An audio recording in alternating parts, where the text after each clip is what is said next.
Bras dessus, bras dessous, c'est comme ça qu'on retrouve Irène et Marisa. Vous êtes en couple, ça fait combien de temps que vous êtes en couple, Irène? Si le 15 février prochain, ça fera 20 ans. Que vous êtes ensemble? Tout à fait. Vous n'êtes pas mariés? Malheureusement non, pas encore. Voilà. Est-ce que c'est une souffrance? On vient de voir que cette loi va être examinée, qu'il y a de nombreux amendements, que ça va pas se faire aussi facilement que cela. Vous, évidemment, en tant que vice-présidente ici de la station, vous défendez les droits de tous, des homosexuels, des trans, etc. Qu'est-ce que ça va changer de pouvoir vous marier? Déjà, ce principe d'égalité, on avancera là-dedans. Parce que cette égalité, elle nous est niée depuis trop longtemps. Et je dirais simplement, nous sommes tristes et en rage en même temps de voir ce manque de sérénité autour de cela. Parce que c'est quand même une histoire d'amour aussi. Au nom de la liberté et de l'amour, vous demandez le droit de pouvoir vous marier, Marisa, c'est ça? Et si vous voulez, en tant que féministe, pour moi, le mariage, c'était pas une priorité. Et le problème aujourd'hui, c'est que je vais avoir les droits de pouvoir me marier ou pas. Et on parlait, qu'est-ce qui va nous apporter ces lois? Ces lois, surtout, vont apporter une sécurité au couple. Par exemple, nous, on a acheté une maison, peut-être qu'on pourra pas vieillir ensemble dans ces maisons, parce que les droits de succession, étant donné qu'Irène avait des enfants, il y a aussi les enfants des couples homoparentaux qui sont déjà là, qui n'ont pas le droit d'hériter de ces papas, c'est des papas ou c'est des mamans. Même pour aller les chercher à l'école, il faut que la maman biologique les fasse une justificative à l'autre maman. C'est des situations inadmissibles et c'est loi. Et c'est ça qui va nous apporter. On s'aimera pas plus, on se mariera peut-être pas plus non plus, on divorcera comme les hétéros.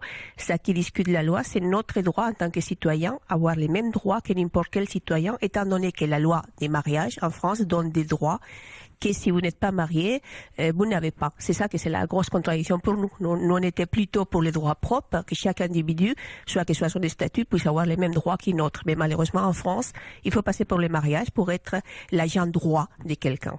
Un des paradoxes de la France, qui est ce pays des libertés finalement, c'est qu'il est très en retard par d'autres pays, et je pense à l'Espagne, extrêmement catholique, puritaine, qui a accepté ce mariage pour tous. Comment est-ce que vous expliquez cela ?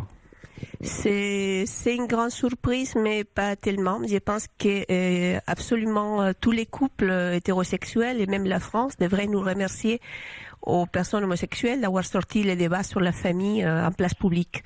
Parce que là, on a vu ressurgir, je sais pas de où, une espèce de France rance qui ne correspond pas à l'image qu'a la France dans le monde.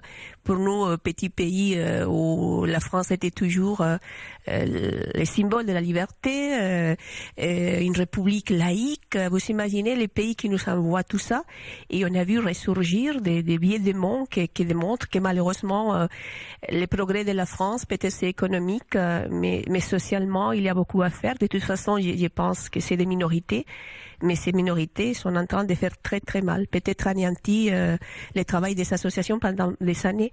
On avait réussi à voir à Strasbourg les filles qui se donnaient la main dans la rue, etc. Aujourd'hui, ces filles nous disent qu'ils ont peur. Donc c'est ça qui nous fait mal. La loi passera, logiquement, mais peut-être qu'il aura des dégâts collatéraux très importants. Irène, vous connaissez des couples homosexuels qui ont adopté des enfants ? Oui, bien sûr. Qui en ont fait de façon tout à fait biologique et normale ? Tout à fait. Même de façon artisanale, malheureusement. Pardon ?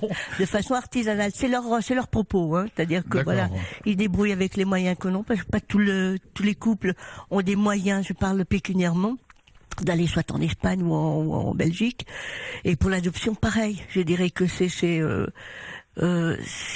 toujours des projets. Mais c'est tellement, pour eux, ça a été toujours, pour tous et toutes, le parcours du combattant. Et donc, cette loi-là, pour le mariage et l'adoption, il faut absolument qu'elle passe.